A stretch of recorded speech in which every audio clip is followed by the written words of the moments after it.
Everyone, welcome back to the channel. और अगर channel पे फर्स्ट टाइम आए हो तो चैनल को सब्सक्राइब कर दो और हाँ, कमेंट सेक्शन में मेरे को बता देना आपको कौन से टॉपिक्स पे वीडियो चाहिए। तो देखो, इस वीडियो में हम फाइनेंशियल अकाउंटिंग के कुछ और इम्पॉर्टेंट क्वेश्चंस डिस्कस करने वाले हैं यूनिट नंबर 2 से।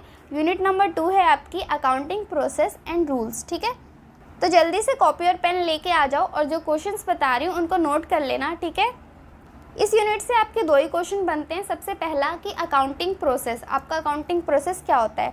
ठीक है, तो अकाउंटिंग प्रोसेस में सबसे पहला जो आपका काम है वो होता है identifying financial transactions. Financial transactions को आइडेंटिफाई करना। ठीक है, मतलब जो ट्रांजैक्शंस मॉनेटरी टर्म्स में मेज़र करी जा सकती हैं, मनी के टर्म्स में आप जिनको कैलकुलेट कर सकते हो, हम अकाउंट्स में सिर्फ उन्हीं ट्रांजैक्शंस को रिकॉर्ड करते हैं।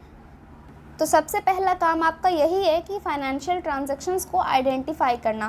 फिर सेकंड इसका प्रोसेस है वो है रिकॉर्डिंग द फाइनेंशियल ट्रांजैक्शंस। अब आपने पहचान ली कि कौन सी ट्रांजैक्शंस फाइनेंशियल ट्रांजैक्शंस है, तो अब आप उनको रिकॉर्ड करते हो और रिकॉर्ड किस में करते हो, जर्नल में। ठीक है, अब एक बार उन सारी ट्रांजैक्शंस को आपने जर्नल में रिकॉर्ड कर लिया, उसके बाद आप उसे क्लासीफाई करते हो। सेम नेचर की ट्रांजैक्शंस को सेम जगह पे लिखते हो। आप 11th क्लास से करते हुए आ रहे हो, आपको पता होगी ये चीज़। सेल्स बुक में सारी सेल्स की ट्रांजैक्शंस होती हैं, परचेज बुक में सारी परचेज की।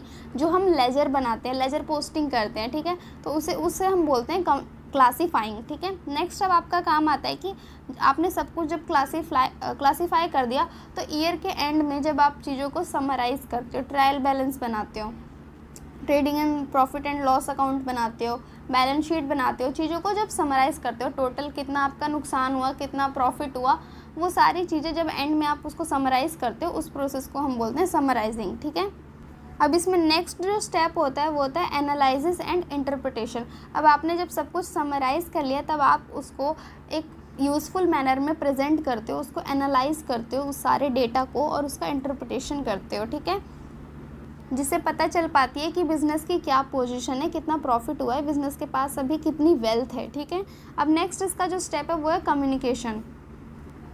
लास्ट में फिर आप इस सारी इन्फॉर्मेशन को, इस सारे डेटा को इंटरनल और एक्सटर्नल यूज़र्स तक पहुंचाते हो, जिसे हम बोलते हैं कम्युनिकेशन। ठीक है, तो ये आपका अकाउंटिंग प्रोसेस है पूरा, जो कि आप 11th क्लास से पढ़ते हुए आ रहे हो, तो कुछ भी नया नहीं है इसमें, बस एक बार रिवाइज कर लेना। ठीक है, नेक्स्ट क्वेश्चन आपका बनता है कि डबल एंट्री सिस्टम क्या होता है। ये भी आपको पता है कि हर ट्रांजेक्शन का दो जगह इम्पैक्ट पड़ता है।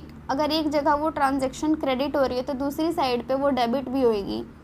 इसे ही हम डबल एंट्री सिस्टम बोलते हैं, डबल एंट्री बुक कीपिंग बोलते हैं। ठीक है, every transactions has to aspect, debit and credit. ठीक है, जैसे कि सपोज करो आपने कोई सामान परचेज करा, कोई भी गुड्स परचेज करें। ठीक है, तो अब आपने गुड्स परचेज करें तो आपके पास गुड्स आएंगे और बदले में आपके पास से कैश जाएगा। ठीक है, तो दो इम्पैक्ट्स हुए ना एक ट्रांजेक्शन के, इसे बोलते हैं डबल एंट्री सिस्टम। ठीक है, अगर एग्ज़ाम में ये क्वेश्चन आता है तो इसको अच्छे से एक्सप्लेन करके और साथ में 2-3 एग्जांपल्स लिख देना। और हाँ, ये क्वेश्चन कभी भी पूरा खुद से मतलब 20 मार्क्स में नहीं आएगा, ऑप्शन में ही आएगा। इसके साथ पार्ट में दे रखा होगा, पार्ट ए, पार्ट बी, तो ये 10 मार्क्स का क्वेश्चन बनता है, उससे ज़्यादा का नहीं बनेगा आपका।